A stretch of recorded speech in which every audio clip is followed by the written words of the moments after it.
नमस्कार। भोजपुरी सुपरस्टार और दिल्ली से सांसद मनोज तिवारी ने भोजपुरी सुपरस्टार पवन सिंह को भारतीय जनता पार्टी का बड़ा और महत्वपूर्ण नेता बताते हुए कहा कि पार्टी अपने हर कार्यकर्ता के योगदान को हमेशा याद रखती है।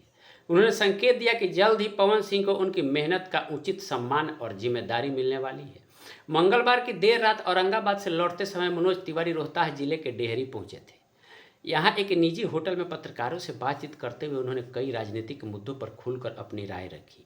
इस दौरान उन्होंने पवन सिंह के राजनीतिक भविष्य, विपक्ष के आरोपों और बिहार की मौजूदा राजनीति पर विस्तार से चर्चा की। पवन सिंह को लेकर भाजपा द्वारा यूज किए जाने के सवाल पर मनोज तिवारी ने विपक्ष पर तीखा हमला बोला। उन्होंने कहा कि छोटी छोटी बातों को बढ़ा चढ़ाकर पेश करना विपक्ष की पुरानी आदत है। तिवारी ने साफ कहा कि पवन सिंह केवल एक स्टार नहीं बल्कि पार्टी के समर्पित कार्यकर्ता है, जिन्होंने चुनाव में सक्रिय भूमिका निभाई है। ऐसे में उनकी मेहनत को नज़रअंदाज नहीं किया जाएगा। उन्होंने भरोसा दिलाया कि भाजपा उन्हें जल्द ही उनका हक देगी, जिससे साफ संकेत मिलता है कि आने वाले समय में पवन सिंह को पार्टी में कोई बड़ी जिम्मेदारी मिल सकती है।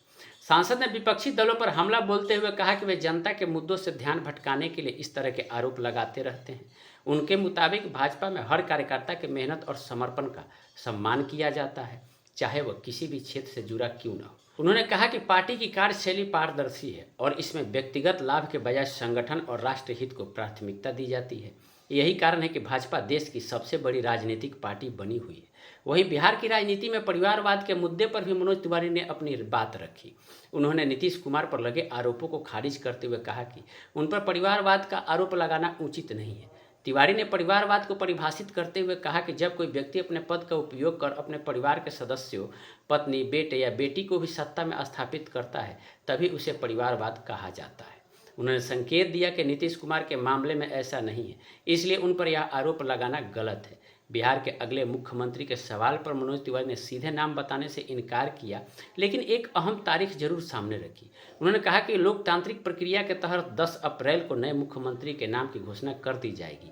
उन्होंने मौजूदा राजनीतिक परिस्थितियों का जिक्र करते हुए कहा कि नेतृत्व परिवर्तन एक स्वाभाविक प्रक्रिया है और इसमें पार्टी एवं गठबंधन के सभी सहयोगियों की सहमति शामिल होती है। मुख्यमंत्री के इस्तीफे को लेकर उन्होंने कहा कि उम्र हर व्यक्ति के जीवन में एक महत्वपूर्ण भूमिका निभाती है। उन्होंने बताया कि उम्र के इस पड़ाव पर राज्यसभा जाने की इच्छा व्यक्त की गई, जिसे एनडीए ने स्वीकार किया है। साथ ही उन्होंने कहा कि मुख्यमंत्री आज भी उनके नेता हैं और आगे भी मार्गदर्शन देते रहेंगे। अपने कार्यकाल में बिहार को नई दिशा देने के लिए उन्होंने सराहना भी की और कहा कि राज्य के विकास में उनका योगदान महत्वपूर्ण रहा है। मनोज तिवारी के इस बयान के बाद बिहार की राजनीति में हलचल तेज हो गई है। खासकर पवन सिंह को लेकर दिए गए संकेतों ने राजनीतिक गलियारों में नई चर्चाओं को जन्म दे दिया है। अब सबकी नज़र 10 अप्रैल पर टिकी है कि जब मुख्यमंत्री के नाम का औपचारिक ऐलान होने वाला है। इस पे आपकी क्या प्रतिक्रिया, ये आप हमें कमेंट करके ज़रूर बताएं।